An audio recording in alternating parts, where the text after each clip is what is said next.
Know ye not that ye are gods? Better get some popcorn ready. This one's going to be pretty long. What we're going to be talking about today is something that will be very important in the next few lessons. The topic is male and female energy. From there, we'll be talking about left brain and right brain, then the new children, and bring it full circle. Ready? Deep breath.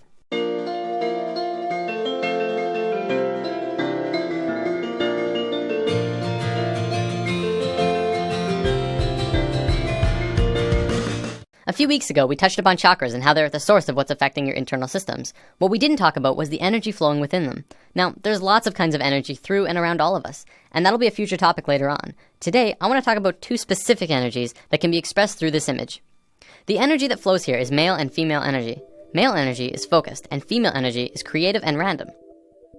Neither of them is greater nor weaker than the other, and both can be extremely powerful when fully manifested.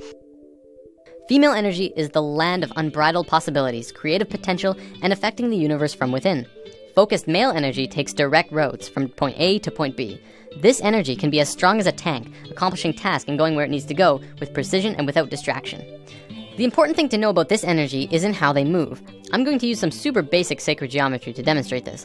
This is the Fibonacci spiral. We're going to be talking a lot more about it when we dive into the topic. For now, all you have to know is that it starts at 1 and flows outward forever in a very specific way and is present in all life everywhere.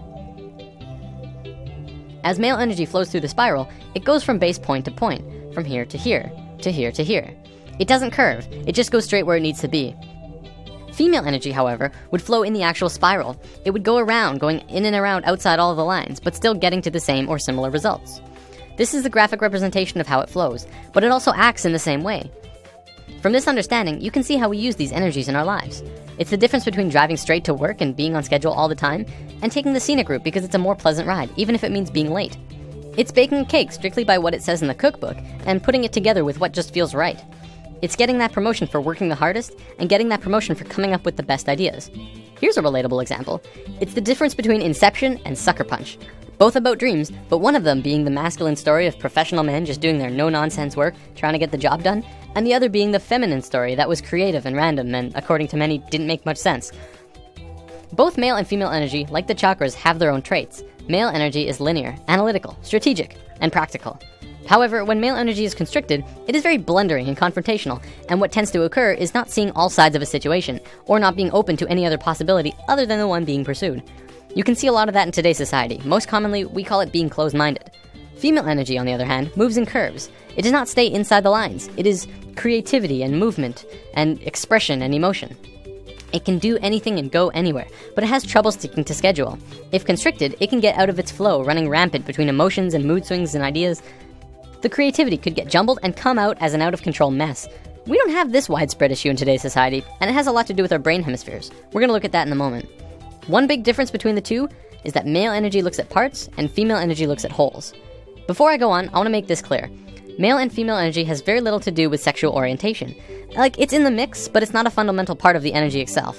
For example, if you look at the shape of male and female bodies, men have straighter bodies, women have curvier bodies.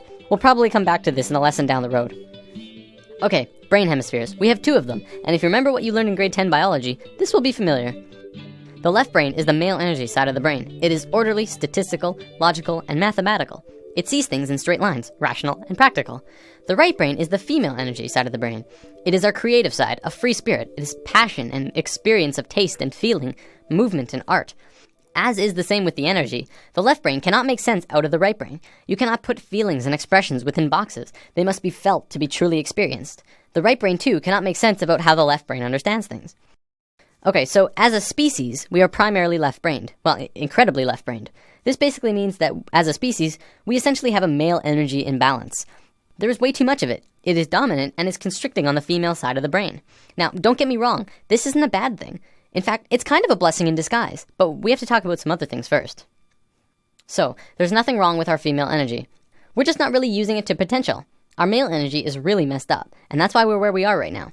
By where we are, I mean the economical, political, financial, religious, nuclear, dolphin and bee killing global war crisis. After lesson 1, I touched upon how right now the world is a mess in a myriad of areas. A few people commented saying, well, study the financial crisis, and study the nuclear crisis, and study the political crisis. They're all completely separate issues. And this is how the male energy looks at parts. We're realizing now that it's constricting on our point of view. As a whole, All of these issues together are further proof that we don't understand how to be harmonious because our male energy is out of sync with each other and the planet. So let's look at indigo children and super psychics. There's a new type of children being born on Earth. Since sometime in the 80s, new children started appearing with different or unusual traits. Their numbers began to increase, and today, nearly 100% of all children born in North America are indigo children. So what are these traits? Let's go over a list developed by Jan Yordi, a play therapist who has been studying and working with indigo children for about 4 years now. As we go over the list, see if any of these sound like you. Maybe strong-willed, independent thinkers who prefer to do their own thing rather than comply with authority figures or parents. Have a wisdom and level of awareness and caring beyond their youthful experience. Traditional parenting and discipline strategies don't appear effective with these children. If you try and force an issue, a power struggle is the typical outcome. Energetically, indigos are vibrating at a much higher frequency, so they can get scrambled by negative energy easier. Emotionally, they can be very reactive and may have problems with anxieties, depression, or temper rages if not energetically balanced. Are creative right-brain thinkers, but may struggle to learn in a traditional left-brain school system. Often, indigos are diagnosed as having ADD and ADHD since they appear impulsive. This is because their brain can process information faster, and they require movement to help keep them focused. Indigos are very intuitive, often psychic, and may hear, see, or know things that seem unexplainable. Indigos may have more problems with food or environmental sensitivity since their system is more finely tuned. When their needs are not met, these children appear self-centered and demanding, although this is not their true nature. These children have incredible gifts and potential, and may be shut down when not properly nurtured and accepted. So what's causing this? Well, for one, there are 2 new DNA blocks being activated within these kids. They are microcephalin and ASPM. Both of these blocks are designed to regulate brain growth, giving the kids a broader spectrum of thinking and a newer way of learning. Because of this, the average IQ of an indigo child is about 140, which is 40 to 50 points higher than the average IQ. We're just learning now that our school system's methods of teaching are becoming outdated. It's because our kids are changing. We're going to look at the broader spectrum of why this is happening in a moment. For now, let's move on to the badassery that is the super psychics. These kids are hardcore. They can do anything, literally. Some can move solid objects through walls with their minds. Some are blind, yet they can see everything around them from a myriad of different screens within their head.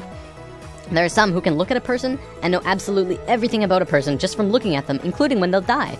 So why haven't we heard about this? You'd think this would be huge in the world. Well, for one, almost all super psychic children are in China, and almost all of the evidence is hardly ever rendered into English, although some of it does make it into the public in China. If you want to learn more about this, the book China's Super Psychics by Paul Dong and Thomas Raphael is a great starting place. Before we wrap up, we totally have to bring this video full circle. What on earth do the new children have to do with male and female energy? Isn't it obvious? Indigo children are directly connected to our species' male energy, and super psychics to our female. As we grow closer and closer to the peak of the shift, the planet itself is beginning to change. Essentially, this is happening to balance us out. On one half of the world, indigo children are being born. On the other half, super psychics. They are here to help the consciousness of the planet in an incredibly crucial time. There are way more indigo children on the planet than super psychics because it's our male energy that needs to understand.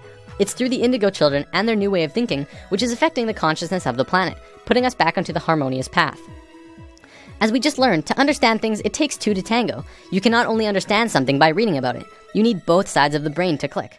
In the modern world, things like astral projection and channeling aren't really considered science.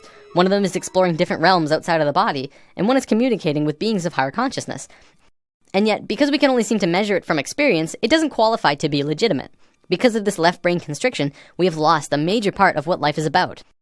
See, what we have is called polarity consciousness. We see everything in 2 ways, good or bad, hot and cold, right and wrong, religion and science. To once again become harmonious with each other on the planet, we have to learn to understand again from the left brain. When this happens, we can move out of polarity consciousness into unity consciousness, and that's essentially where we're going. That about wraps it up. See you next time. We all suspended in this one moment of movement, spiraling in fractal design. But your mind caught up for linear time. You're too afraid to let go, so you're always trying to catch up with time. This is a new consciousness, which means a new experience, cause it's perception of reality that enslaves